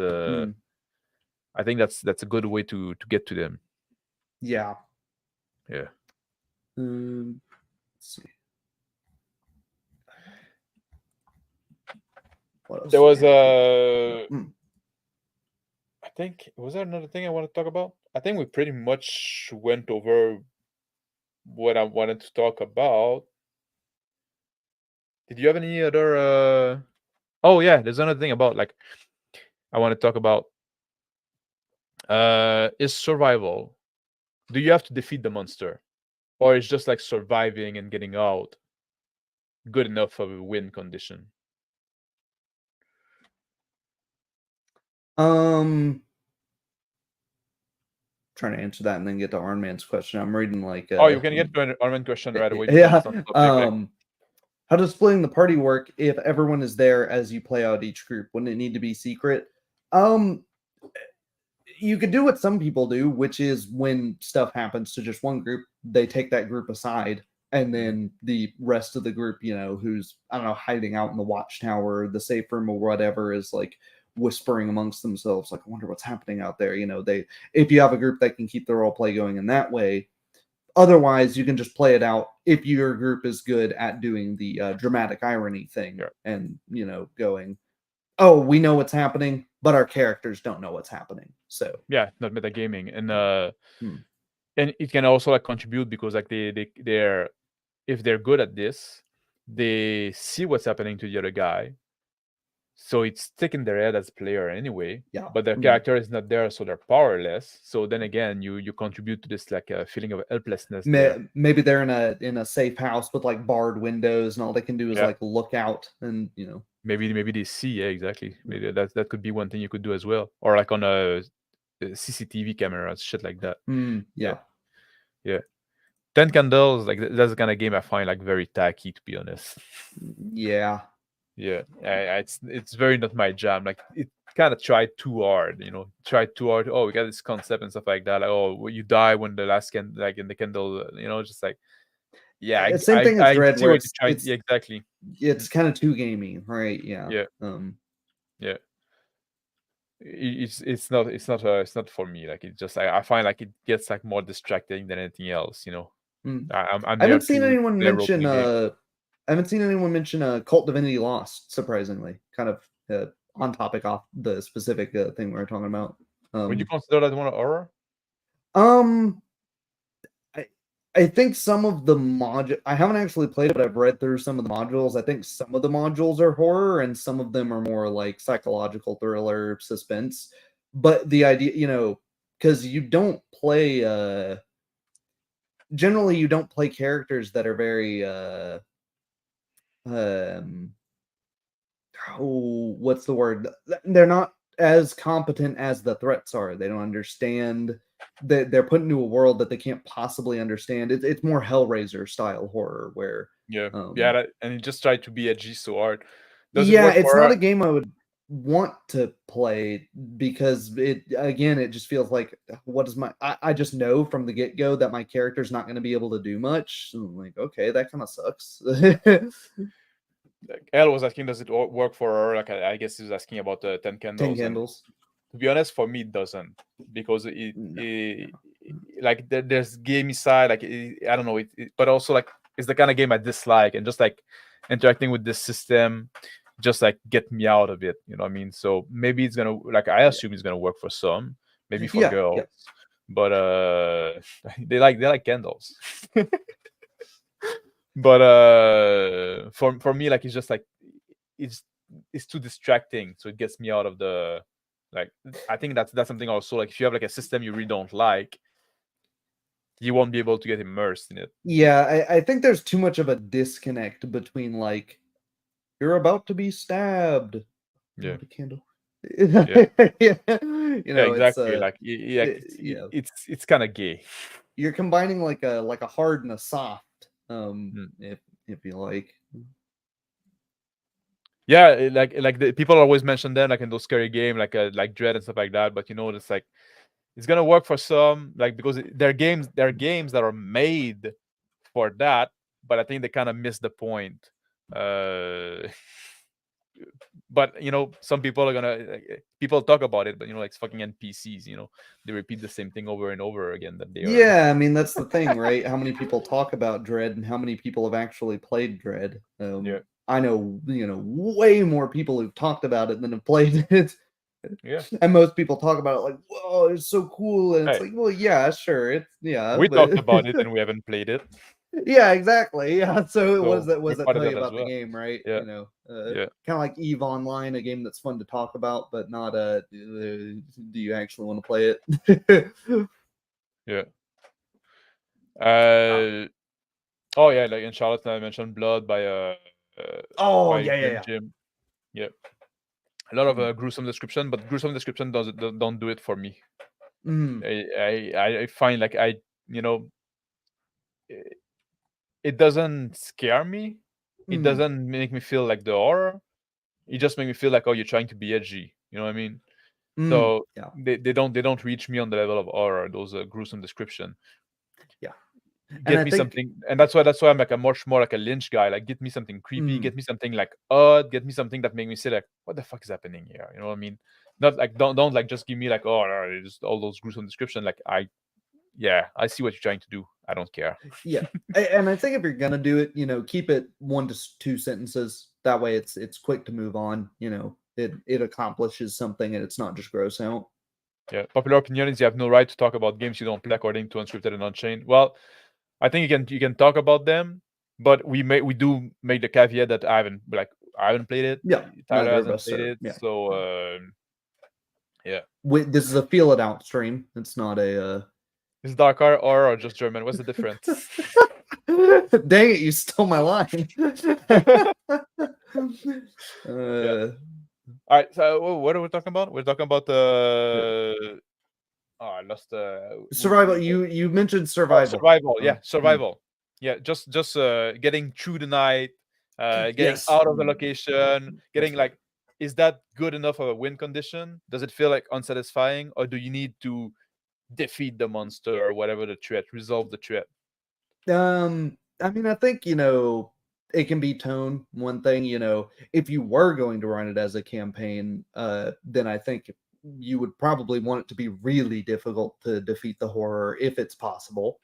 Yeah, Um, but if it's short term, maybe that's the degrees of success. If you like to think of it in the more gamist terms of just surviving is your baseline objective. But if you can, maybe you're playing a wholly good character that, despite the circumstances, they don't want to just get out of there alive. They want to make sure nobody else has to go through what they went through.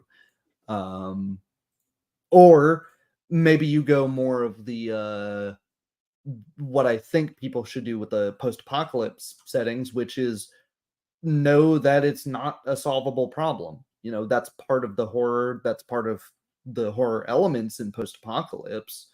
Uh, You can't. You can solve your personal problems, but the world's kind of screwed now. yeah. To me, like I like those kind of scenario where, like, okay, like, the threat is still out there. You didn't resolve it, but you kind of save your own skin. Like it's kind of like the bittersweet kind of Hmm. conclusion. Hmm. For me, those work. But I can Hmm. realize I realize that some player are gonna be like frustrated by that, or want like they like player that still have this notion of wanting to be the hero, so Hmm. they want to defeat the evil. But And maybe that works if the party, if they just happen to have made characters. I think what will help with making characters that don't know each other at the beginning is if you have alignment, use that, sure, but hiding your character's morality. Don't talk with the other players, and maybe encourage a player to make a character that's, even if they're not allied with the horror, they're amoral, they're not good, and maybe have the go out in a blaze of glory, and have if they do want to like fight the evil head on and get rid of it, it will mean, or has a very high likelihood of meaning, maybe only one of you ends up making it out of this at the end of it.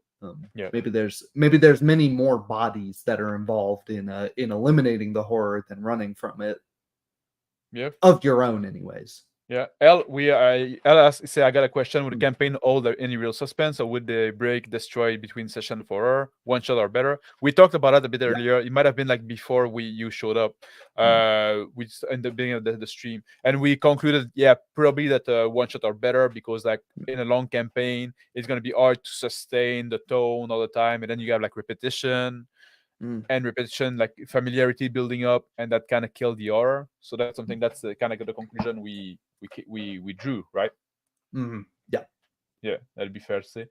And what about, okay, another thing about starting campaign, we start about like, character like maybe not knowing each other contribute to the feeling of helplessness. I think that's a good good idea. And what about, do you want to start in media res, or do you want to establish normalcy first? Do you want to start like you're in this room and the shit is already going on, or do you want to establish normalcy, like do a little bit of like oh, you're just on your day and it's a beautiful, like, and you're going to do a repair on this radio station in the outback, whatever.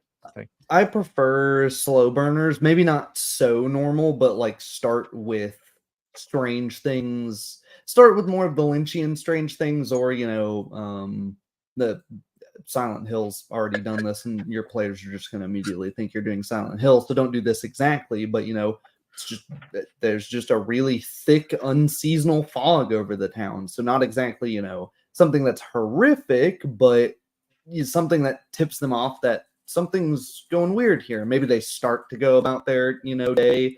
It's the middle of the day on a Tuesday, and the Radio Shack they work at, it's closed. That's weird. My boss didn't say anything, and then they keep going, throughout their day, and then eventually they find the horror. I think the other one can work though, especially if you have very limited time with your one shot. Yeah. If you do one shot, yeah, the media res can be like, oh, you're in the shopping mall, there's zombie around, or you I guess one that's almost kind of in between would be like if you try to do like a scenario like From Dusk Till Dawn.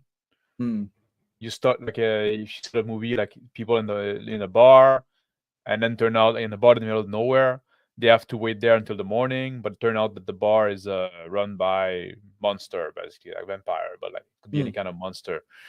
And so you have like this little moment where like the character in the bar, although the character kind of know each other but not that well, because they're like kind of thrown together, they're like they just happen to be regulars at the bar. and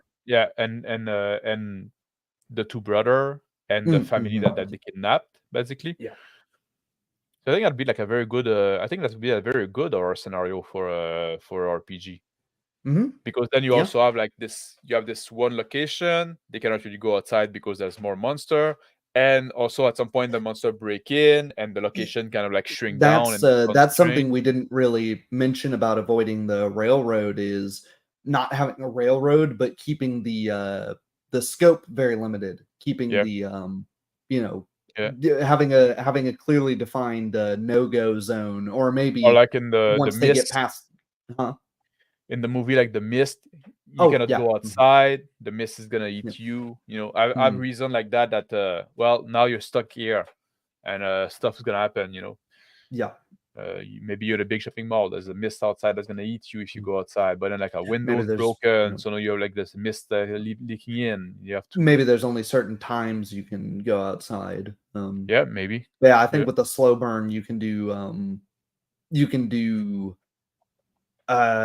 More suspenseful stuff like creeping up on a That's like the creeping up real.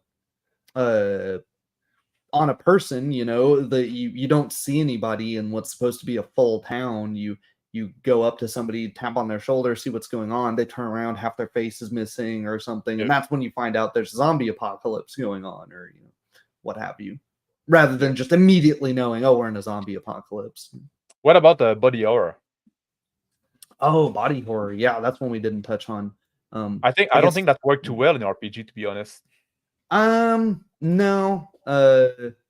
Because I like think you would rely I too think much on the GM, like describing like, oh, your character is changing, and you don't have control about that. I think the way you would have to do it is almost if in the way I kind of mentioned earlier, where you have online character sheets, and you know the GM starts modifying. No, that's too horrific. I'm pulling my X card. No. Imagine the smell.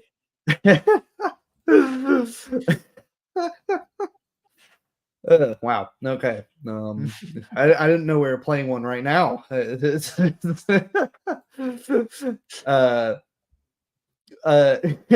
it, El, you made me lose my train of thought. Nah, man. Now you're losing sanity. You got trauma. I failed my will save. But no, having the GM like modify the character sheet, you could do that with physical sheets, but then it becomes a little more clunky. You know, you're here, give me that. But if it's online, you know, you just open their character sheet and go like, I don't know, you drop their constitution, and then if you have it written that it will be body horror, maybe they can describe what's happening to their character's body, and you know. Yeah. I don't see it working too well, to be honest. No, we could try to, like, if you're trying to shove like a square peg in a round hole. Yeah. Yeah. But because like, you know, the screen, because again, like in body horror, like usually like, the horror come from the fact that you see yourself changing and you don't have control about it, and you don't understand it. So giving the control back to the player kind of kill that. But then again, like, you kind of kill the game as well if you just say like, well, like, you know, there's no action going on because it's in your own body. Yeah. So I think this one, like, to be honest, I think like, maybe you can try to maybe somebody could do it. I'll be curious, but I don't see it. Yeah, maybe, I don't know, the threat of body horror, you know, something's gonna throw you into like you're gonna do D&D, like a drow flesh warping pit, and that's you know, you see like what comes out of them is like these almost human but like blind and slug antenned monstrosities that can they think behind their new eyeless face, or they try, but you know, once that happens, maybe that's it for the character, maybe that's the death. So maybe not actually to the character, but body horror is like a thing that could happen. Somebody's trying to do a human centipede. Yeah, or oh my gosh. I have no mouth, but I must scream. Yeah. Well, that's a weird story. Yeah. Where there's only in the end that yeah. I'm not gonna go into that now, but I think we covered quite a lot of ground. I think so. Do you have anything you want to add? Something that we didn't touch that I'm trying to think.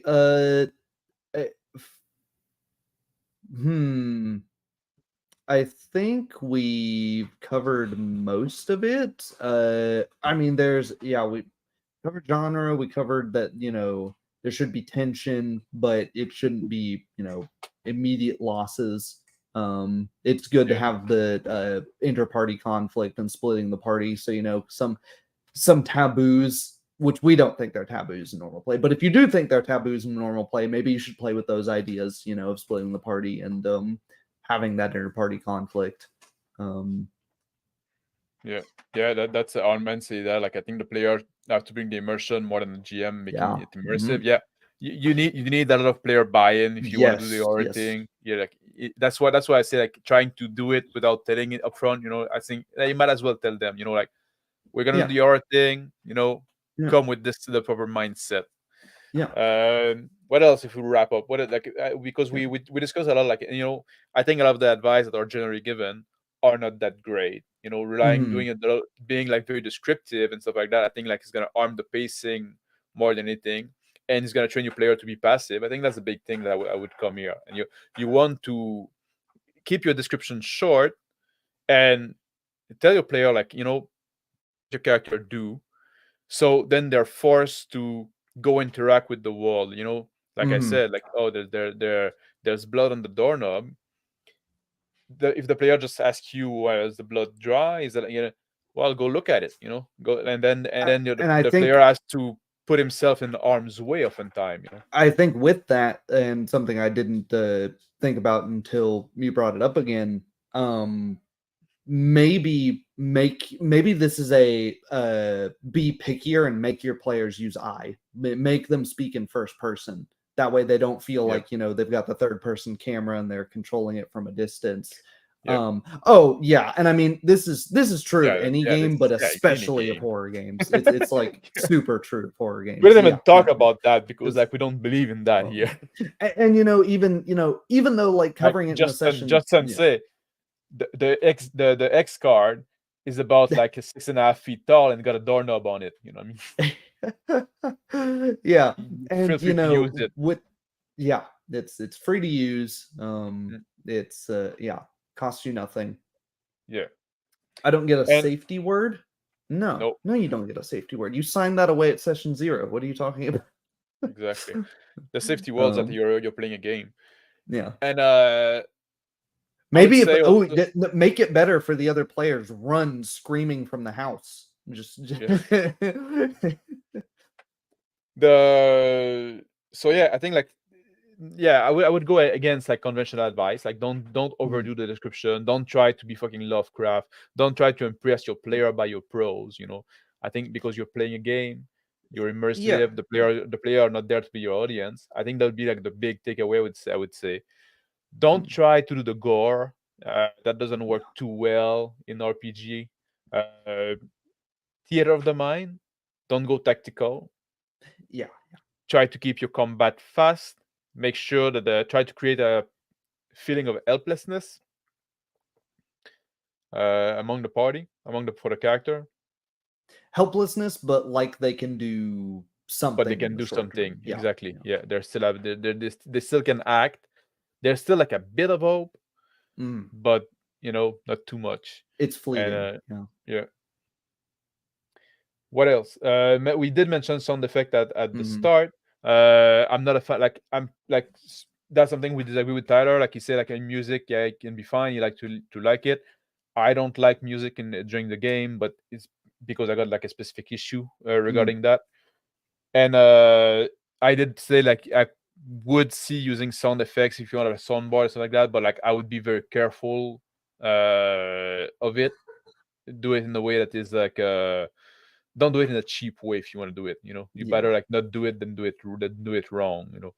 But you could use. I think you could use some. Mhm. Yeah, and I think that's about what I would have to say. I think we did. I think I so. came here. Yeah. I came here. Like I'm saying, horror is not my usual genre. It's not my Me forte. neither. Yeah. But after this conversation, I feel I would be better equipped if I want to run a game. I think it was Mm. helpful to me. I hope it was helpful to you, Tyler. Yeah, And I I hope, think I'd like to run one at some point. yeah, and it gave me it made me feel like doing so. Mhm. And I think it would be, and I hope it would be helpful to people watching.